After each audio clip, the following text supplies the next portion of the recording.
Hello dear students, welcome to G Centric. कैसे हैं आप लोग? आज हम चर्चा कर रहे हैं क्रैश कोर्स की कंट्रोल सिस्टम के, और पहली यूनिट जिसकी हम चर्चा करेंगे that is the basic concept of control system. Control system को पढ़ते हैं तो जो बेसिक चीज़ें लगती है, जैसे स्टेबिलिटी की बात कर रहे हैं तो स्टेबिलिटी में पोल्स एंड जीरो है, तो उन पोल्स एंड जीरो को हम पहले ही निपटा ले भैया, ताकि वहाँ पर डायरेक्ट स्टेबिलिटी की बात करें। यस और नो? अच्छा जी, basic concept of control system में हम चर्चा करेंगे, तो इसमें क्या क्या सर हम देखने वाले हैं वो मैं आपको पहले बता दे रहा हूँ। पहले थ्योरी वाला पार्ट निपटा देते हैं, तो आपको क्या लगेगा? आपको एक प्रॉपर मैनर लगेगा, एक ऑर्गेनाइज्ड मैनर लगेगा। क्वेश्चंस पे आएंगे ना, डायरेक्ट क्वेश्चन लेके थ्योरी समझाऊंगा, मजा नहीं आएगा। पहले हम थ्योरी माला के मोतियों को पहले पिरो लेते हैं, माला के मोतियों को तैयार कर लेते हैं, फिर पिरो लेंगे। और वो कैसे होगा? थ्योरी वाला पार्ट निपटा लिया हमने, उसके बाद क्वेश्चंस लगा लेंगे, तो माला आपकी कंप्लीट हो गई। आइए जल्दी से टाइम वेस्ट नहीं करते हैं, क्रैश कोर्स से चीजें बड़ी फास्ट चलती है। Open loop and close loop system के बारे में जानेंगे। सबसे पहला टॉपिक है हमारा basic concept of control system में। कंट्रोल सिस्टम की मूल अवधारणा क्या है? दो प्रकार के सिस्टम हो गए भैया, ओपन लूप सिस्टम और क्लोज लूप सिस्टम, जिसके बारे में हम यहाँ पे चर्चा करेंगे। सिस्टम को रिप्रेजेंट करने के लिए, जैसे आपको रिप्रेजेंट करने के लिए आपका नाम लगता है, सिस्टम को रिप्रेजेंट करने के लिए उसका ट्रांसफर फंक्शन लगता है। ट्रांसफर फंक्शन की चर्चा करेंगे, ट्रांसफर फंक्शन का प्रारूप क्या होता है उसकी हम चर्चा करेंगे सेकंड टॉपिक में। थर्ड टॉपिक, ट्रांसफर फंक्शन जो है ना, उसको हम इस डोमेन में ही चर्चा करते हैं, तो लाप्लास के बारे में जानना बहुत जरूरी है। लाप्लास ट्रांसफॉर्म में कैसे एक टाइम सिग्नल को हम इस डोमेन में कन्वर्ट कर सकते हैं, कौन कौन से बेसिक सिग्नल्स होते हैं, बेसिक इनपुट सिग्नल्स होते हैं जिनका लाप्लास क्या होता है, उसके बारे में हम इसमें चर्चा करेंगे। Concept of poles and zero. अच्छा जी, ट्रांसफर फंक्शन हो गया। ट्रांसफर फंक्शन में पोल और जीरो दो लोग मिलेंगे, आपको दो चीजें मिलेंगी, पोल्स एंड जीरोस, और दोनों को आप डिस्कशन करेंगे यहाँ पे। कॉन्सेप्ट इनके पीछे का क्या कॉन्सेप्ट है। उसके बाद हम बात करेंगे सिग्निफिकेंट पोल के बारे में। सिग्निफिकेंट पोल का एक टॉपिक है, आप समझते हैं, उसके बारे में हम यहाँ पे चर्चा करेंगे। उसके बाद स्टेबिलिटी की बात करेंगे कि कैसे आप किसी भी ट्रांसफर फंक्शन को देख के जज कर सकते हैं कि सिस्टम स्टेबल होगा या अनस्टेबल होगा। उसके बाद जब हम आगे बढ़ेंगे तो टाइम कॉन्स्टेंट की बात करेंगे। टाइम कांस्टेंट क्या होता है सिस्टम का, डीसी गेन क्या होता है सिस्टम का। किसी भी सिस्टम दिया हुआ है उसका डीसी गेन पूछते हैं, डीसी गेन क्या है उसके बारे में चर्चा करेंगे। वेरियस रिस्पॉन्सेज देखेंगे, like unit impulse response, step response, ramp response, इनके बारे में चर्चा करेंगे। उसके बाद करेंगे सेंसिटिविटी के बारे में, एक महत्वपूर्ण टॉपिक है अगेन, और सबसे महत्वपूर्ण initial value and final value theorem, यहाँ से क्वेश्चन आते ही हैं कर देते हैं हम, ठीक है। और last one is the dominant pole concept. अब यदि कंट्रोल सिस्टम आपने पढ़ा होगा तो आपको इनको देख के एक चीज तो क्लिक कर गई होगी कि सर ने कुछ भी छोड़ा नहीं है। बेसिक कॉन्सेप्ट जो हम पढ़ते हैं वो सारी चीजें यहाँ पे इंक्लूडेड है। चलिए फिर करते हैं शुरू। आइए, सबसे पहले हमारे टॉपिक थे ओपन लूप सिस्टम्स और क्लोज लूप सिस्टम्स, इनके बारे में हम चर्चा कर लेते हैं। कंट्रोल सिस्टम का बेसिक है भैया, आपके इर्द गिर्द, हमारे इर्द गिर्द मनुष्य क्या करता है कि सारी चीज़ें ऐसी बनाता है जिससे वो कंट्रोल कर सके। ऐसी चीज़ें नहीं बना सकते ना जिसे हम कंट्रोल ही नहीं कर सकते। हम कोई सी भी मशीन बना रहे, कोई सा भी डिवाइस बना रहे, कोई सा भी इंस्ट्रूमेंट बना रहे, वो हमारी मर्जी के अधीन होना चाहिए। हमारी मर्जी हम उस पर थोप रहे हैं, मतलब हम उसे कंट्रोल कर रहे हैं। इसलिए कंट्रोल सिस्टम जो पूरा सिस्टम है उसे पढ़ना बहुत जरूरी। कंट्रोल सिस्टम जो सब्जेक्ट है इलेक्ट्रिकल एसी इंस्ट्रूमेंटेशन पीपल के लिए बहुत ही महत्वपूर्ण भूमिका अदा करता है आपके इंजीनियरिंग में। बात कंट्रोलिंग की करते हैं, कोई सा भी सिस्टम, हालांकि ये तो थियरी है, एप्लीकेशन वर्जन तो इसमें कुछ है भी नहीं। थियरी क्या होती है, किसी भी सिस्टम को डिज़ाइन करने से पहले स्टेबिलिटी क्या मैटर करती है, कैसे उसे कंट्रोल कर सकते हैं, इन सारी चीज़ों की चर्चा इसमें होती है। तो आप यदि देखेंगे तो हमारे इर्द गिर्द दो टाइप के सिस्टम पाए जाते हैं, एक ओपन सिस्टम होते हैं, एक क्लोज सिस्टम होते हैं। ओपन सिस्टम, जैसे कि हर बार एग्जांपल देता हूँ, आपके रूम में एक पंखा चल रहा है, वो एक ओपन कंट्रोल सिस्टम के बारे में, या ओपन कंट्रोल सिस्टम है। क्या करते हैं, आप उसे रेगुलेटर से कंट्रोल कर रहे हैं, इसलिए वो कंट्रोलिंग सिस्टम है। आपने यदि 4 का इनपुट दिया है रेगुलेटर पे, तो वो 4 की स्पीड से घूमता रहेगा। अब कुछ भी हो जाए फर्क नहीं पड़ता उस पंखे को, वो पंखा 4 की स्पीड से घूमता रहेगा। इस टाइप के सिस्टम जो होते हैं ना, ओपन सिस्टम होते हैं। यानी कि ओपन सिस्टम क्या हो गया, यदि आप इन सिस्टम्स को इनपुट दोगे तो ये आपको आउटपुट देंगे, मतलब ये कंट्रोल सिस्टम है। तो कंट्रोल सिस्टम की डेफिनेशन क्या हो जाती है, ऐसे सिस्टम्स जो कंट्रोल्ड इनपुट पे कंट्रोल्ड आउटपुट दे, we call the control systems. Now open system की बात मैंने क्या करी, आपने इसको इनपुट दिया, ये आपको आउटपुट देता रहेगा। So this system we call the this system we call the open system. But कुछ सिस्टम ऐसे होते हैं कि आउटपुट जो दिया उसको ट्रैक भी करना है भैया। इनपुट दे दिया, सपोज आपने पंखे में 4 का इनपुट दिया था ना, अब आउटपुट पे देखना भी है कि वो 4 की स्पीड से घूम रहा है नहीं घूम रहा है ना। तो यहाँ पे सेंसर इन्वॉल्व हो जाते हैं और सेंसर क्या करते हैं, उस आउटपुट को मेजर करते हैं, मेजर करके उसको इनपुट में दे देते हैं, यानी कि फीडबैक सिस्टम भी बोलते हैं। इस टाइप के सिस्टम को क्लोज लूप, ये लूप जो है ना वो क्लोज हो गया ना, क्लोज लूप सिस्टम कहते हैं। इतनी बात समझ में आ गई।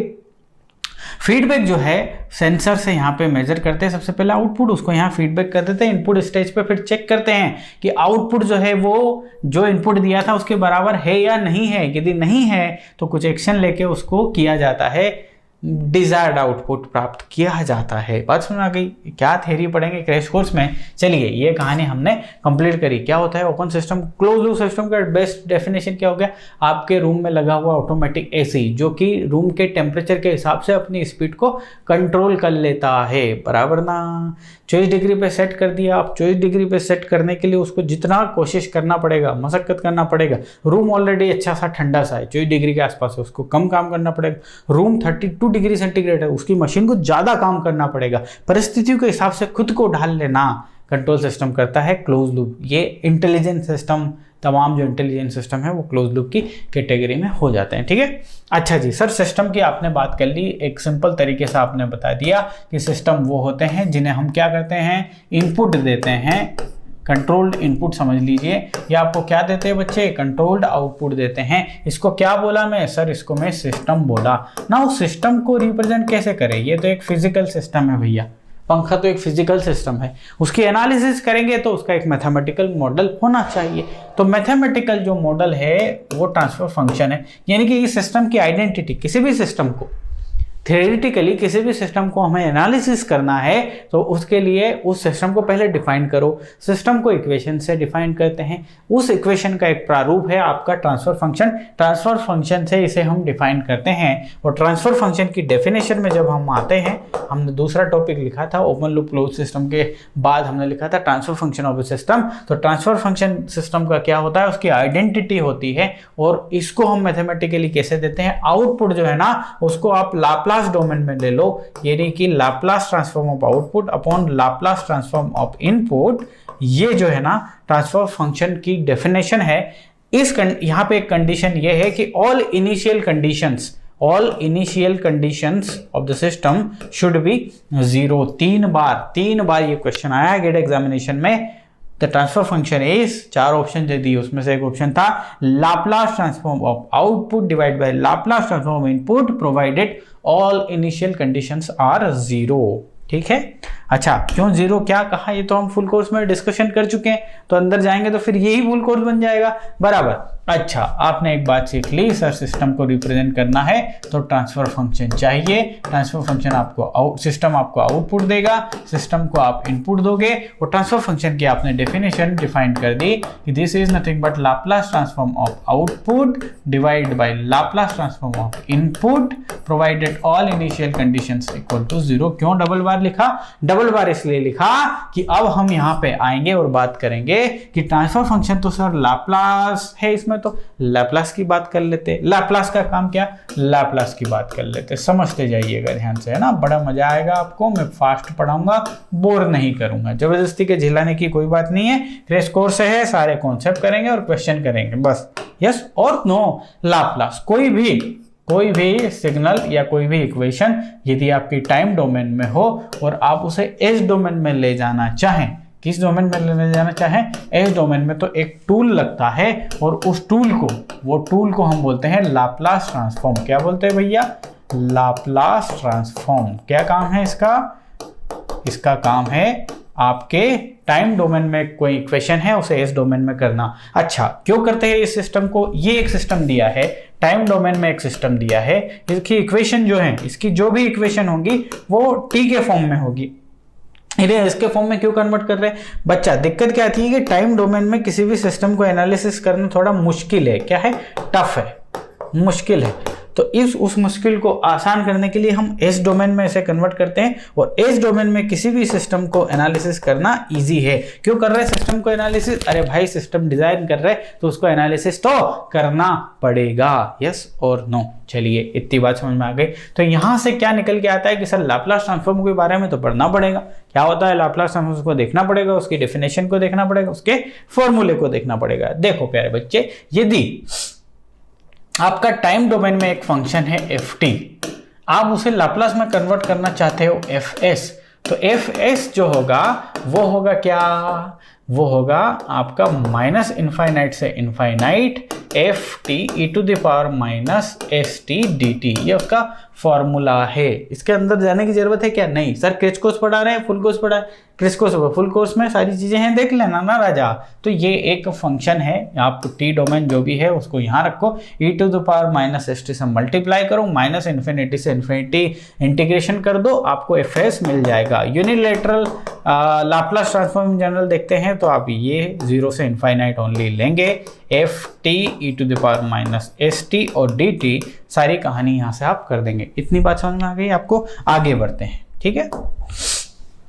देखो लाप्लास क्या क्या रिलेट किया हमने? ओपन लूप, क्लोज लूप देखा, ट्रांसफर फंक्शन देखा, और उसके बाद ट्रांसफर फंक्शन के बाद हमने क्या देखा कि ट्रांसफर फंक्शन जो होता है वो एस डोमेन में होता है, तो लाप्लास ट्रांसफॉर्म में एंट्री कर लिया हमने। लाप्लास ट्रांसफॉर्म क्या होता है कि कुछ सिग्नल्स हैं हमारे पास, कुछ इनपुट्स हैं। किस टाइप के इनपुट्स हो सकते हैं? सिग्नल्स। सिग्नल्स जो है यानी कि इनपुट, जो भी किसी भी सिस्टम को आप इनपुट्स देंगे वो किस टाइप के हो सकते हैं? तो इन जनरल हमारे पास जो इनपुट्स हैं उसमें हम सबसे पहले पढ़ेंगे इम्पल्स, इम्पल्स सिग्नल या इम्पल्स इनपुट, ठीक है। दूसरा पढ़ेंगे यूनिट स्टेप, आप सब जानते हैं, मैं सिर्फ आपको क्या करवा रहा हूं, इसमें एक गो थ्रू करवा रहा हूं। Ramp signal. फोर्थ हम देखेंगे पैराबोलिक सिग्नल,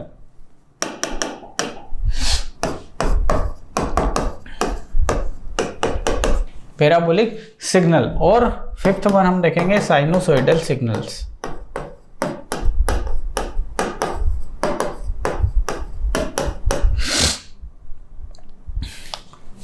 ठीक है जी। सो इतनी सारी चीजें हैं जिसके बारे में हमें डिस्कशन करना है आपका किसमें? लाप्लास ट्रांसफॉर्म, क्योंकि ये सारे इनपुट्स हैं जो हम देंगे हमारे सिस्टम को, थ्योरेटिकल जो एनालिसिस करेंगे उसमें ये इनपुट्स लगेंगे। क्या होता है इम्पल्स? इम्पल्स इनपुट क्या होता है? इम्पल्स सिग्नल क्या होता है? ऐसा सिग्नल है इम्पल्स सिग्नल जिसकी value you know very well, जिसकी value at T equal to 0 पे, टी इक्वल टू 0, ये t equal to 0, this is nothing but t, T equal to 0 पे इम्पल्स फंक्शन को सबसे पहले डिनोट करते हैं डेल टी से। इसकी वैल्यू होती है 1 एट टी इक्वल टू 0, बाकी 0 होती है when t is not equal to 0। Now this 1 is nothing but the area. क्या? This is nothing but the area. Area नहीं लिख के यदि मैग्नीट्यूड की बात करते हैं तो मैग्नीट्यूड के फॉर्म में ये हो जाएगा infinite at T equal to 0, T is not equal to 0, इसकी वैल्यू होती है 0। So impulse input, sudden input, आप बैठे मस्त शांत से रूम में, बाहर से एक मोटरसाइकिल जा रही है, अचानक से उसने किक अपना हॉर्न बजाया, तो आपकी साइलेंस में, आपके साइलेंस में खतरनाक से स्पार्क तरीके से साउंड आएगा। वो एक इम्पल्स सिग्नल है, मतलब एक पर्टिकुलर टी इक्वल टू 0 आपको बहुत ज़्यादा हाई लगेगा, है ना, इनफाइनाइट। बट चूंकि मैथमेटिकल एनालिसिस के हमें इसकी वैल्यू की ज़रूरत होती है तो हमने इसका एरिया लेके हम इसमें आगे बढ़ते हैं। इतनी बात समझ में आ गई? अब जरा देखते जाइए, मेरी बात समझते जाइए। सर इम्पल्स सिग्नल ले लिया, ज़्यादा पढ़ने के लिए फुल कोर्स में पढ़ लेना, क्रैश कोर्स है, तमाम हम छोटी छोटी चीज़ें देख के आगे बढ़ेंगे। ओके, इतना ध्यान से सुनो जरा। डेल टी इम्पल्स सिग्नल हो गया। अब यूनिट स्टेप की बात कर ले। यूनिट स्टेप क्या होता है? देखो बच्चे, यूनिट स्टेप में यहाँ पे कलर चेंज कर लेता हूं मैं। यूनिट स्टेप नाम ही समझ में आ गया उसका, यूनिट स्टेप है, यानी कि ये लीजिए साहब, ये लीजिए इस टाइप का है। टी इक्वल टू 0 पे इसका मैग्नीट्यूड ए हो गया, this is nothing but unit step denoted by U of T. T equal to ये टी की इक्वेशन है, यदि इसकी वैल्यू लिखेंगे तो वो वैल्यू क्या हो जाएगी वो देखिए जरा, ध्यान से देखिए, मेरी बात को समझिएगा। इसकी वैल्यू लिखते हैं हम, ठीक है। ओके, यूनिट स्टेप फंक्शन यदि है तो उसकी वैल्यू होती है 1, उसकी वैल्यू होती है 1, या उसकी वैल्यू होती है a, जो भी a की वैल्यू है, जो भी मैग्नीट्यूड है इसका, इसकी height, this is nothing but the height, है ना। This is height a, t greater 0 पे, t इज ग्रेटर देन 0 पे इसकी वैल्यू होती है a, और t लेसर देन 0 पे इसकी वैल्यू होती है 0। This is nothing but the unit step function. Now at exact equal to 0 पे इसकी वैल्यू आप डिफाइंड नहीं कर सकते। कहाँ से करोगे भाई? सर जीरो, वो तो ट्रांजिएंट स्टेट पे है, 0 से a तक जा रही है, t इक्वल टू 0 पे ही जा रही है, एक वैल्यू नहीं दे सकते। बट एनालिसिस के लिए एवरेज लेके काम चलाते हैं, वो अलग बात है। ये बात समझ में आ गई? यूनिट स्टेप समझ में आया ना आपको? यूनिट स्टेप कैसे सिग्नल होते हैं? जैसे पंखा आपका चल रहा है, 4 की स्पीड से चल रहा है, 4 की स्पीड, एक पर्टिकुलर स्पीड से चल रहा है, या आप मान लो कि शांत है, चुपचाप है ना, यानी कि इस स्टेज में है। ये आपका पंखा है, आपका पंखा बंद पंखा है ना, बंद पंखा। अचानक एक पर्टिकुलर टाइम पे आप क्या करते हैं, उसे स्विच ऑन कर देते हैं। और हाइट मतलब जो भी इनपुट आपने दिया, रेगुलेटर में सपोज आपने दिया 2 का जैसे इनपुट दिया, वो अपने आप को आपने इनपुट सिग्नल दे दिया उसको कि 2 का एक कांस्टेंट इनपुट दे दिया है ना, a इक्वल टू 2, एक कांस्टेंट इनपुट चला गया कि नहीं चला गया, वो चलता रहेगा जब तक आप उसे बंद नहीं करेंगे। ये एक यूनिट स्टेप सिग्नल हो गया, यूनिट स्टेप इनपुट हो गया। गॉट द पॉइंट ना? अब हम आते हैं यूनिट रैंप पे, ध्यान से सुनते जाइए मेरी बात। यूनिट रैंप जो कंटिन्यूअस इनपुट होते हैं वो यूनिट रैंप होते हैं। जैसे कि मान लो एक सैटेलाइट आपने भेजा, सैटेलाइट हमने भेजा तो रॉकेट सिस्टम सैटेलाइट को ले जाता है। सैटेलाइट के अंदर मैकेनिज्म इस टाइप से है कि जैसे उसको उड़ने के लिए इनपुट मिल रहा है रॉकेट से, लेकिन रॉकेट का जो वजन होता जा रहा है वो कम होता जा रहा है। जैसे जैसे वो एग्जॉस्ट कर रहा है उसका वजन भी कम होता जा रहा है। मतलब इंटरनल सिस्टम जो भी इसको एग्जीक्यूट कर रहा है, जो भी इसकी वेलोसिटी को एग्जीक्यूट कर रहा है, पोजीशन को एग्जीक्यूट कर रहा है, उसको पता है कि भाई मेरा वजन कम होता जा रहा है, उसी हिसाब से मुझे एक्शन लेना है। यानी कि वजन के रिस्पेक्ट में, वेट के रिस्पेक्ट में इसका वजन कंटिन्यूसली कम हो रहा है, एक लीनियर फैशन में यदि कम हो रहा है तो वो एक रैंप सिग्नल हो जाता है। और रैंप सिग्नल को आर ऑफ टी से रिप्रेजेंट करते हैं। Ramp signal is nothing but, ramp signal की वैल्यू होती है T for T greater equal to 0 और होती है 0 for t is lesser than 0। It's like कि एक लीनियर इक्वेशन समझ लीजिए ध्यान से, कैसे? इट्स लाइक दिस, ठीक है? इसको ये वाला हिस्से को छोड़ दो, ये वाला हिस्से को छोड़ दो, ठीक? It's like this is nothing but r of t। अब देखो ये continuous line, this is nothing but the t।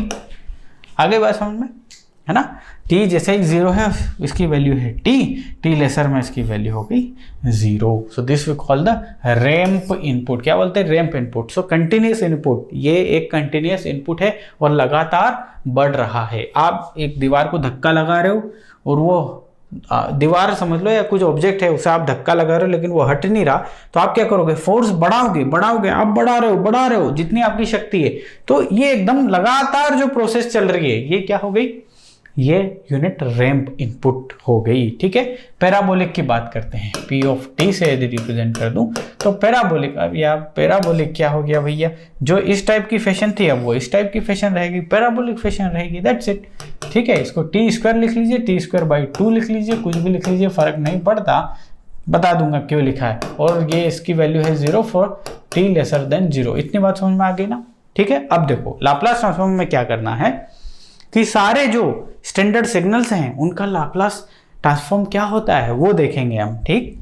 Okay, देखो सबसे पहले हमने देखा था यूनिट स्टेप, इसकी वैल्यू क्या हो गई? 1 at t greater than t equal to 0 पे, t इक्वल टू 0 पे इसकी वैल्यू 1 हो। और ये ध्यान रखना है ये एरिया है इसका, क्या है? ये एरिया 0 है when t is not equal to 0। अब देखो ये एक टाइम डोमेन सिग्नल है, टाइम है ना रिप्रेजेंट किया ना, इसको यदि इस सिग्नल को यदि आप एस डोमेन में कन्वर्ट करना चाहेंगे तो सिंपल सा, किसी एक का मैं 2 का बता दूंगा, बाकी हम डायरेक्ट लिखेंगे।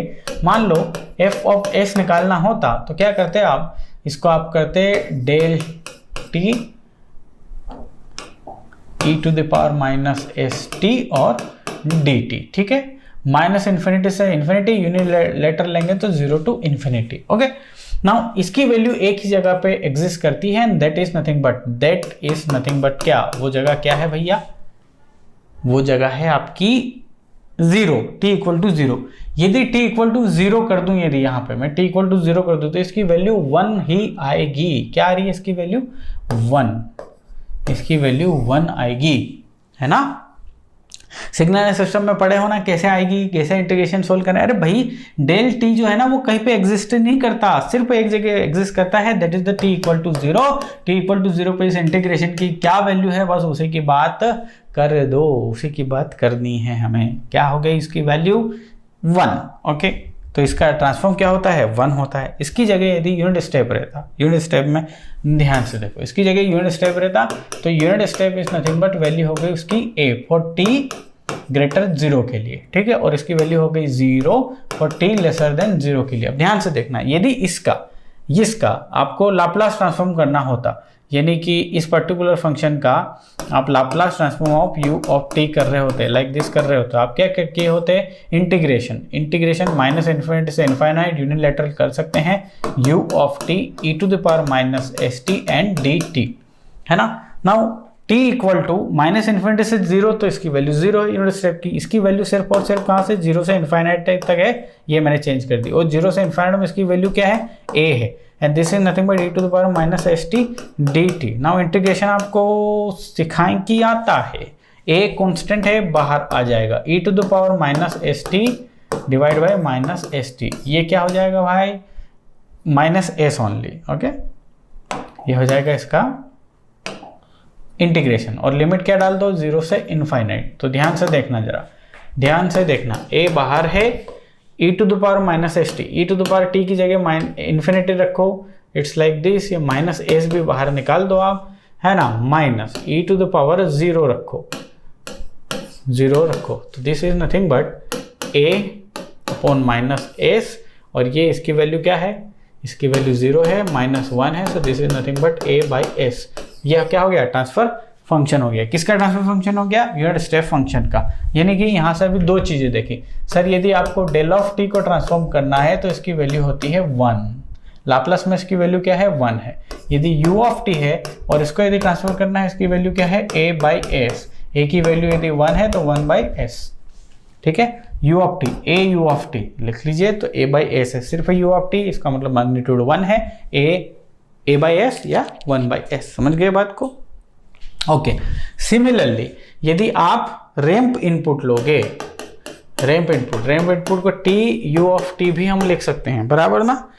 t देख लेते हैं, कैमरा तो नहीं हिल गया हमारा, नहीं, एवरीथिंग इज फाइन।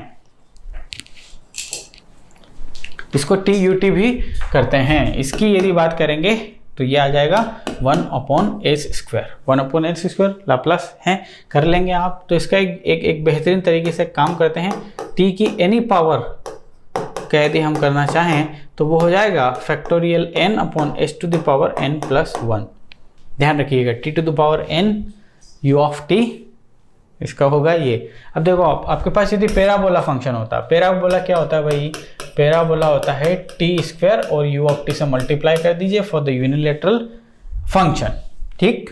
यदि इसका ट्रांसफॉर्म निकालोगे तो देखो t की इस फॉर्मूले से समझ लो ना डायरेक्ट, टी स्क्वायर है आपके पास, टी स्क्वायर है, इसका करोगे तो factorial n that is 2 divide by S 2 plus 1 that is 3, तो ये हो जाएगा क्या, ये हो जाएगा 2s बाई 3। तो इन जनरल क्या करते हैं, इसको टी स्क्वायर बाई 2 यदि लिखा होता तो यहाँ से ये 2 हटा दो, यहाँ सिर्फ 1 आ जाएगा, तो ये 1 बाई एस स्क्वायर। इसका मतलब यूनिट स्टेप का, ये क्यों किया कि आप यूनिट स्टेप का जब देखते हो, यूनिट स्टेप का ट्रांसफर फंक्शन देखते हो तो वो 1 बाई एस आता है। आप रैंप का देखते हो, यूनिट रैंप का देखते हो 1 बाई एस स्क्वायर आता है। आप पैराबोलिक का देखोगे तो इसको यहाँ पे 2 लिखना पड़ेगा, सो ये 1 बाई एस क्यूब आएगा। ये एक जैसा बनाने के लिए टी स्क्वायर बाई 2 कर दिया। इतनी कहानी क्लियर है ना आपको। चलिए अब सिग्नल पे आते हैं, हम साइनोसॉइडल सिग्नल्स पे आते हैं, ठीक है।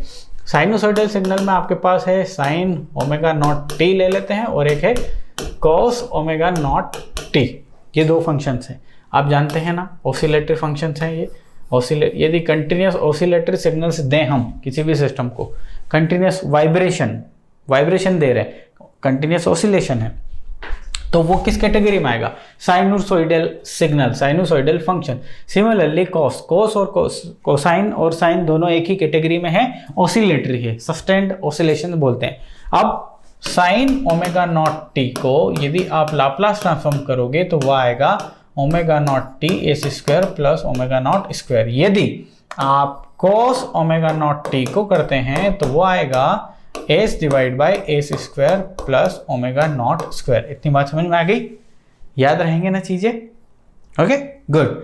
नाउ कुछ फंक्शंस है मेरे पास, उनका हम देख लेते हैं, लाप्लास ट्रांसफॉर्म को बाइंड करेंगे, उसके बाद आगे बढ़ेंगे। ये फंक्शन ले लिया मैंने, एक्सपोनेंशियल फंक्शन ले लिया। एक्सपोनेंशियल फंक्शन का यदि आप क्या कर दोगे, ट्रांसफॉर्म ले लोगे तो वो क्या आएगा, इस फंक्शन का ट्रांसफॉर्म यदि आप लोगे तो वो आएगा 1/s प्लस ए, 1/s प्लस ए। अब पूरा करेंगे तो मज़ा नहीं आएगा ना कहानी।